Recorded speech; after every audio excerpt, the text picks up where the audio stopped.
नमस्कार, मैं अमित श्री अरविंदो सोसाइटी की ओर से आपका हार्दिक स्वागत करता हूं।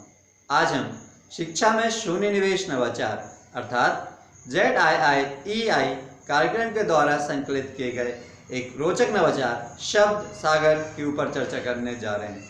इसके लिए हमने उत्तर प्रदेश बोर्ड के कक्षा 3 के हिंदी विषय के पाठ क्रमांक 8 अगर पेड़ भी चलते होते लिया है। इस पाठ के माध्यम से शब्दावली और वाक्य निर्माण के बारे में बतलाया गया है। तो आइए देखते हैं कि किस प्रकार से हम इस नवाचार शब्द सागर का उपयोग यह पाठ समझने के लिए करते हैं।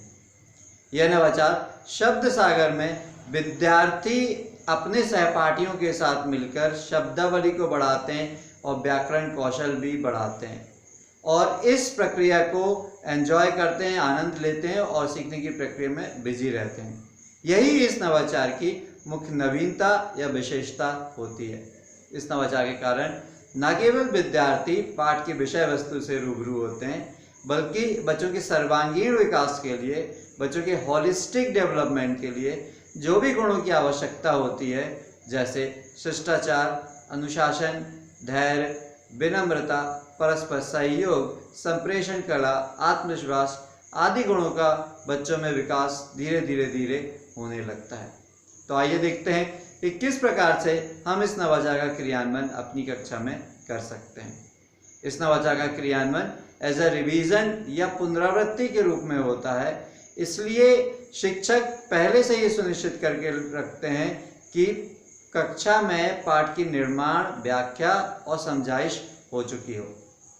क्रियान्वयन करते समय नवाचार का शिक्षक एक डिब्बा लेके आते हैं कक्षा में और बच्चों से बोलते हैं कि आपने जो पाठ समझा है उसके ऊपर उसका एक एक शब्द बना के, शब्द की पर्ची बना के एक पर्ची में शब्द लिखिए और वो इस डिब्बे में डाल दीजिए। ऐसे सारे विद्यार्थी करते हैं और अगले दिन शिक्षक उस डिब्बे के साथ आते हैं और बोलते हैं कि चलिए हम एक खेल खेलते हैं। इस खेल खेलने से पहले इस डिब्बे को कुछ सजा देते हैं।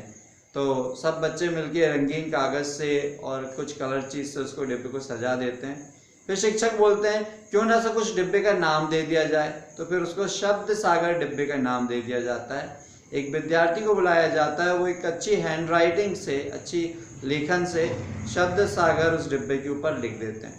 फिर खेल के नियम बताते हुए शिक्षक बताते हैं कि एक एक विद्यार्थी आएगा, इस डिब्बे में से एक पर्ची निकालेगा और वो पर्ची में जो शब्द लिखा होगा उस बच्चे को वो पर्ची दे दी जाएगी जिसने वो शब्द लिख के जो वो पर्ची उस डिब्बे में डाल दी थी। ऐसा करके सभी विद्यार्थी आते हैं और फिर उसके बाद वो जो विद्यार्थी है वो जो पर्ची में शब्द लिखा है वो पढ़ेगा और उसके ऊपर एक वाक्य बनाएगा। उदाहरण के तौर पे एक विद्यार्थी एक पर्ची निकालता है, उसमें एक शब्द लिखा रहता है पेड़। तो वो पेड़ की जो पर्ची है वो उस विद्यार्थी को दे दी जाती है जिसने वो पर्ची डिब्बे में डाली थी। वो विद्यार्थी सबके सामने आता है कक्षा में और पढ़ता है पेड़ और फिर एक वाक्य बनाता है कि पेड़ हमें अच्छी हवा देते हैं, पेड़ हमें ऑक्सीजन देते हैं। इस प्रकार से हर विद्यार्थी ये क्रियाकलाप करता है और इस सिलसिले में सभी को शब्दावली और वाक्य निर्माण का जो कॉन्सेप्ट है वो आ जाता है। उम्मीद है कि नवाचार का क्रियान्वयन आपको पसंद आया होगा और उसे क्रियान्वयन आप भी अपनी कक्षा में जरूर करेंगे। हमें पूरी उम्मीद ये भी है कि इसके बहुत अच्छे सकारात्मक परिणाम आपको देखने को मिलेंगे और स्कूल की लर्निंग आउटकम में जरूर वृद्धि होगी।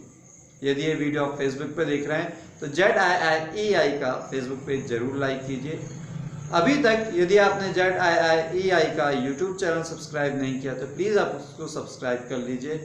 नीचे डिस्क्रिप्शन पे इनोवेटिव पाठशाला मोबाइल ऐप का लिंक मौजूद है जिसे आप डाउनलोड करके इसी प्रकार के रोचक, मनोरंजक और ज्ञानवर्धक नवाचार प्राप्त कर सकते हैं और अपने स्कूल की लर्निंग आउटकम बढ़ाने में मदद कर सकते हैं।